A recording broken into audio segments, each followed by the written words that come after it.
Mabuhay Pilipinas, ito po ang Play It Right TV at kasama po ninyo ang inyong lingkod, Kinito Henson Dadin, at special guest po natin ngayon, Marlon Tapales.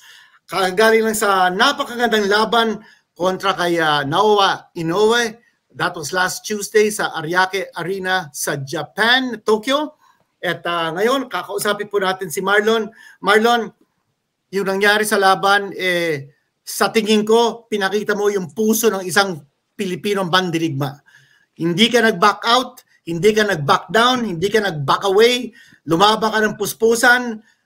Sa marami nagsasabi, the best pound-for-pound fighter sa boxing ngayon.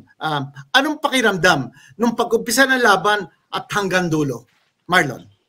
Of course po, nasa isip ko po na pag-umpisa pa lang na laban, gusto ko po talagang manalo. Gusto ko pa talagang makuha yung mga belt. At saka pangarap ko din po yun na of course may tala po sa larangan ng boxing, yung undisputed. Kaya yun po yung tsaka yung training po na ginawa ko ay hindi din po basta-basta. Marlon, alam ko nagkaroon ka ng oportunidad na depensahan yung WBA at IBF Super Bantamweight Championships mo at marami nagsasabi, ba't hindi mo napili isang medyo no risk na challenger at ba't mo pinili ka agad yung laban kay Inoue? Yun ay palagay ko isang dahilan kung bakit maraming humanga sa'yo. Sa akin din po kasi sir, bilang isang champion po, gusto ko pong mapatunayan kung saan po talaga yung level ko bilang isang champion, kung saan po ba talaga yung level ko. Saan po yung galing ko, tsaka minsan lang po yung opportunity na makalaban yung the best din po sa pound for pound. Kaya pinili ko po talaga yung laban na yun. At saka gustong-gusto ko din po yung makaharap yung Naoya Inoue. Marlon, bagamat natalo ko nga doon sa laban na yon, maraming humanga sa'yo because ang pinakita mo, yung talagang lumaban ka ng puspusan. Question, no? Yung mga adjustments na ginawa mo, no? Sa pag-umpisa ng laban, parang distansya yung ginagawa mo. Tapos doon sa bandang gitna, lumaban ka ng dikitan. Tapos nagbago din yung estilo mo sa depensa. At medyo nahirapan doon si Inoue at bihira natin makita si Inoue gumamit ng side to side.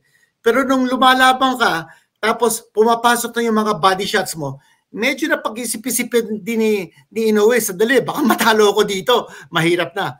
Marlon, ano ng mga adjustments na ginawa mo? Yeah po sir, kasi nung first round sir, tinansya ko muna yung gaano ba talaga kagaling at gaano kalakas talaga si Inoue.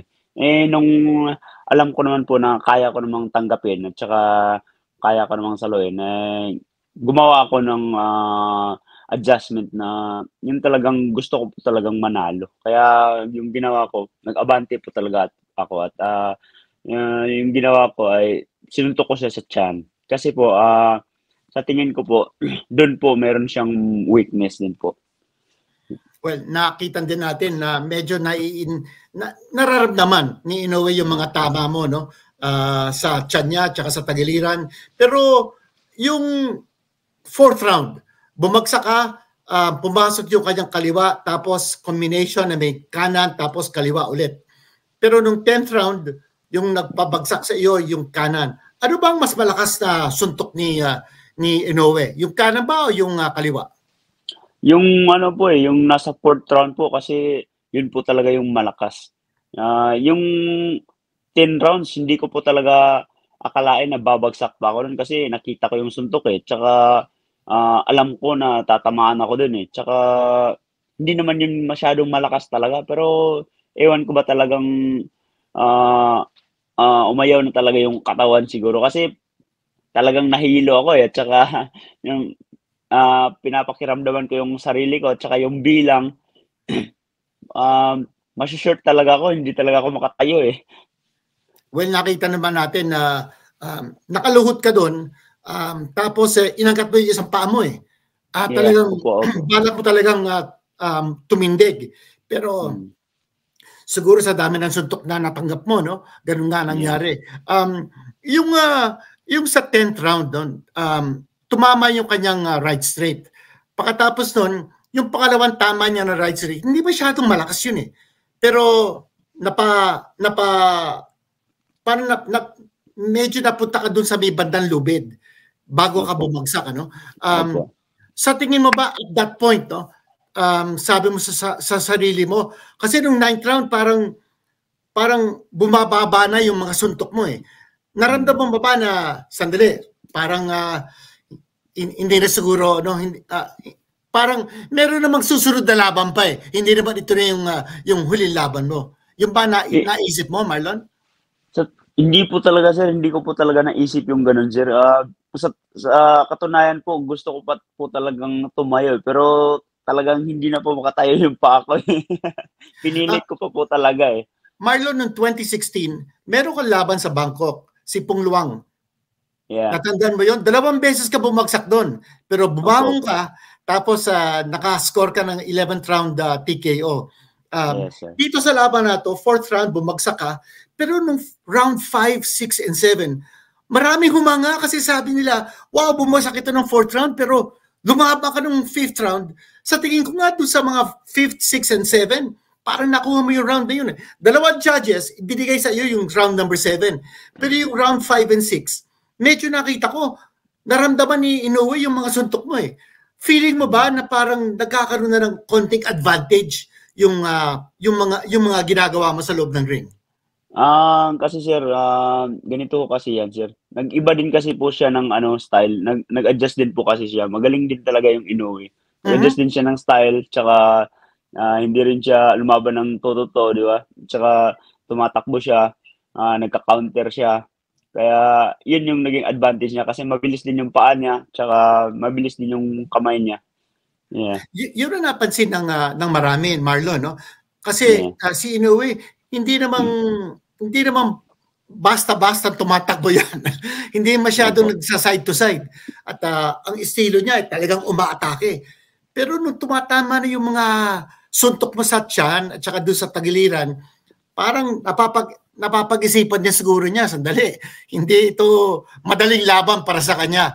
At that point, Marlon, sa tingin mo, kaya mo bang, alam mo, patulugin si Inoue, talagang ginawa mo lahat para makakuha ka ng panalo?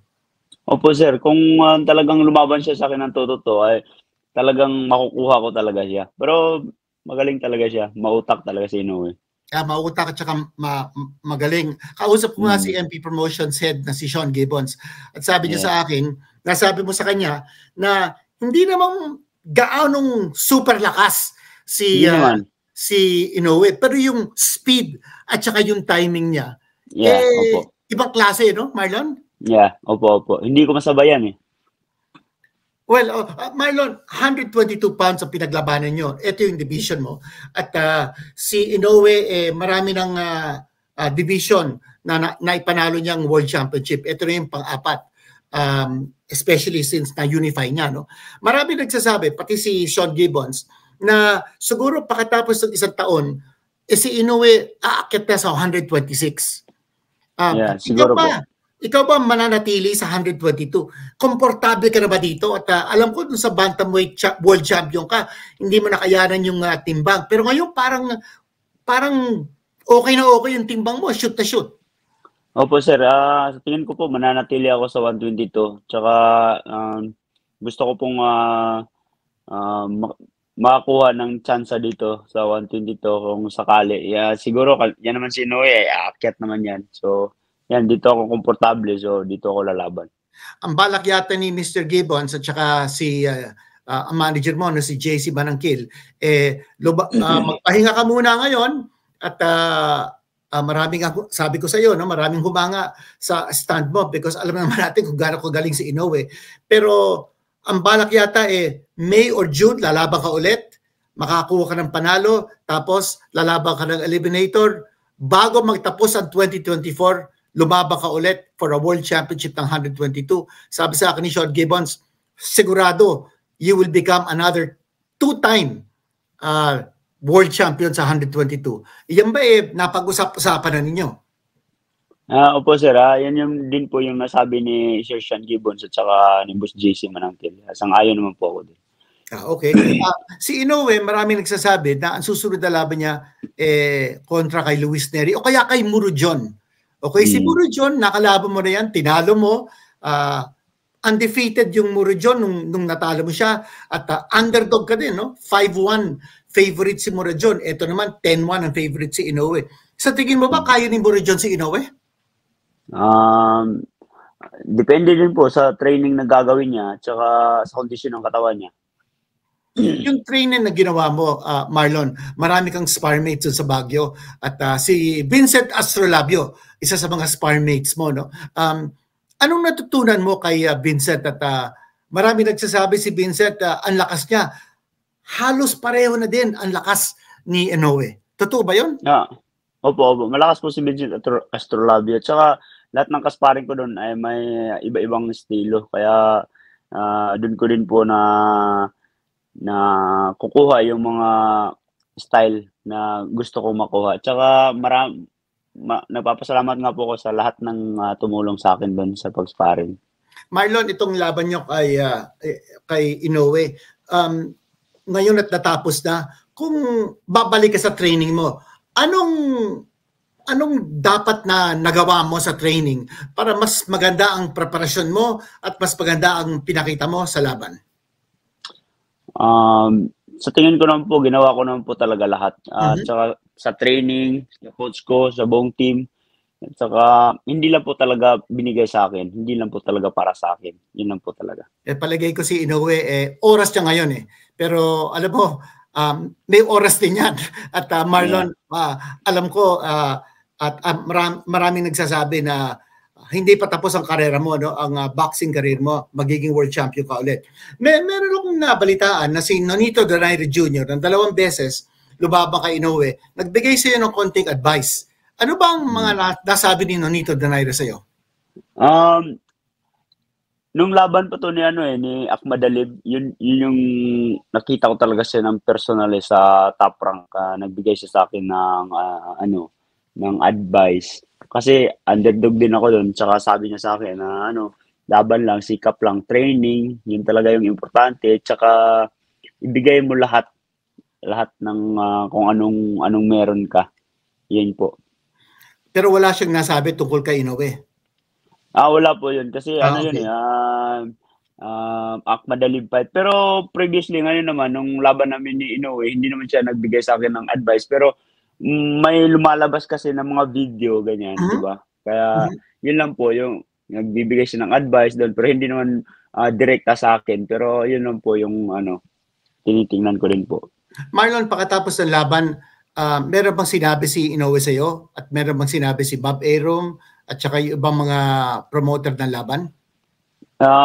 Opo, sinabi lang ni Bob Arum at saka Papa ni Inoue na magandang laban. Yeah. Well, sa tingin ko nga maganda yung pinakita mo laban, no?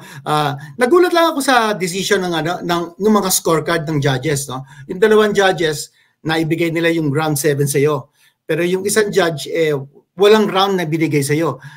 Ako parang hindi ko na masyadong naiintindihan itong mga CompuBox statistics because meron silang pinakita doon na 4 na round, wala kang tumamang jab. Parang imposible yata yon. Anong masasabi mo dito sa scoring?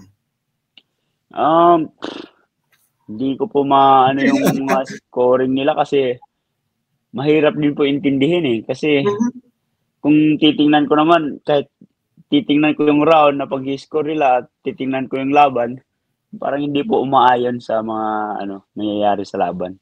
Sa tingin ko nga gano'n Pagkatapos ng laban, Marlon, okay, nangyari yun nung Martes. Napanood mo na ba yung tape ng laban? Pinanood mo ulit o hindi pa? Hindi pa po talaga. Okay. So, ngayon at natapos na yung laban, ano yung mga natutunan mo dito sa leksyon na binigay sa atin ni Inoue upang maging mas maganda pa ang susunod na laban mo, Marlon? Well, sa akin, wala naman siyang naibigay talaga na leksyon para sa akin, sa sarili ko lang. Ganitong level kasi of course, magaling na talaga yung Inoue. Pero ang natutunan ko lang dito sa itong laban na 'to ay, talagang gawin mo talaga lahat at ibigay mo talaga lahat kung anong meron ka at, hindi ka puwedeng matakot sa kung sino man kasi parang tao lang 'yan, eh. Yun lang Well, po. pinakita mo nga, Marlon, na hindi ka takot kay Inoue, nilabanan mo ng puspusan, sinabayan mo, at ang ganda ng laban, naging tactical. Yeah. Akala ng marami na magkakaroon ng instant engagement na parang bakbakan dito, sundukan, salpukan, gano'n. Pero naging maganda yung laban kasi naging tactical. Yung ginawa mong adjustments, yung ginawa din yung adjustments, parang maraming natuwa sa laban na to at nagbigay ka ng magandang laban sa kay Inoue at palagi ko naman na-appreciate ni Inoue kung anong ginawa mo. Pagkatapos ng laban, doon sa dressing room, anong atmosphere? Sila, yung mga supporters mo ba, yung mga team mo, si Ernel at si Ting Ariosa, anong mga sinabi nila sa'yo? So far naman po, puro, positive naman po yung binigay nila sa akin na mga ano, tsaka, lalong-lalo na din po dun sa fans, sa Japanese fans, Japanese crowd, I think ko naman nakuha ko naman yung mga respeto nila. Well, ito yung unang-una mong talo sa Japan. Yeah. Bago itong laban, 4 na beses kang nanalo sa Japan at palagay ko yung mga Japanese fans gustong makita ulit ang Marlon Tapales na lumaban sa Japan. Pagkatapos ng laban at nakabalik ka na sa hotel mo, sinong unang-unang tinawagan mo sa telepono? Yung asawa ko po. Okay, anong sabi mo sa kanya at anong sabi niya sa'yo? Wala, kinamusta ko lang siya kasi, sa tingin ko, umiiyak na din. Po, tsaka yung anak ko po, opo. Alam ko yung anak mo. Ilang taon na ba siya? Magti-3 po. Magti-3 na. Babae siya, no? Opo. Oo. So, I'm sure sabik na sabik ka na rin makita sila, no? Nandun ka sa Baguio, bago nun, ilang buwan ka sa Las Vegas bago ka 2 tumunod months. sa 2 months sa Las Vegas, tapos 1 month sa Opo. Baguio. Matagal-tagal Opo. ka nang hindi mo nakikita ang pamilya mo. Opo. Aalis ka sa Japan ng 29, December 29, babalik ka sa atin. Saan ka tutungo? At I'm sure sabik na sabik pa nang makita ang pamilya mo. Opo, diretso na po ako sa amin sa Lanao. So, gusto ko na Okay. pong makita yung pamilya ko tsaka yung anak ko. Lalong-lalo na yung, mama at papa ko din po.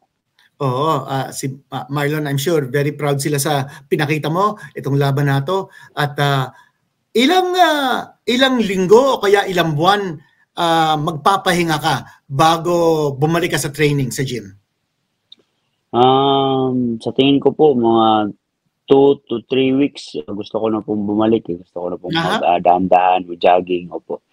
Kahit, andun pa po ako, gusto ko pong mag-jogging exercise. Siyempre gusto ko pong, para hindi po ako mabigla pagdating ko sa gym.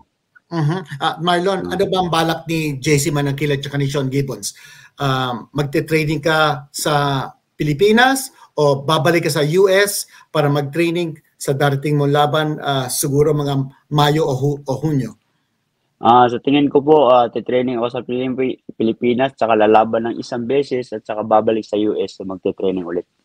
So isang laban dito sa Pinas bago ka bumalik sa Amerika, siguro Opo. lalaban ka ng isang title Opo. eliminator, tapos bago magtapos yung 2024, lalaban ka ulit for World Championship, and I'm sure Marlon Tapales magiging world champion ka ulit.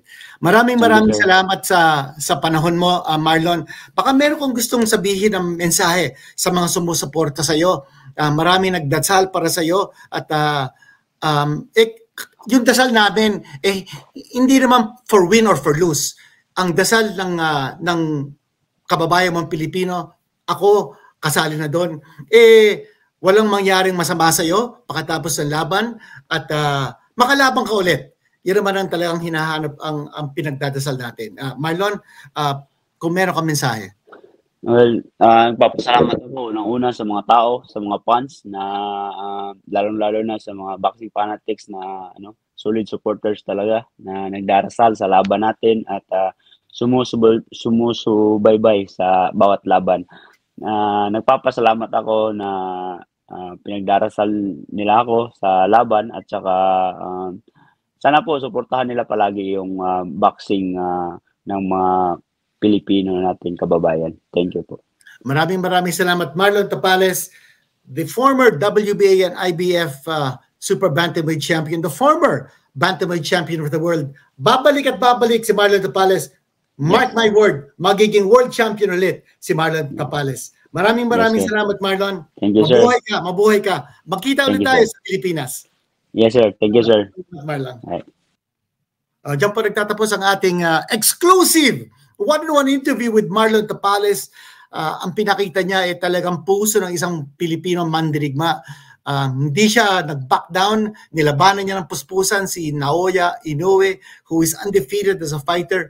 At siya po ang sinasabi ng marami is the best fighter in boxing today. Pero pinakita ni Marlon Tapales, hindi siya natatakot sa The Monster. At although natalo siya, saludo din tayo kay Marlon because ang pinakita niya yung tunay na Pilipino na lumaban sa loob ng ring at binigyan niya ng karangalan ng ating bansa.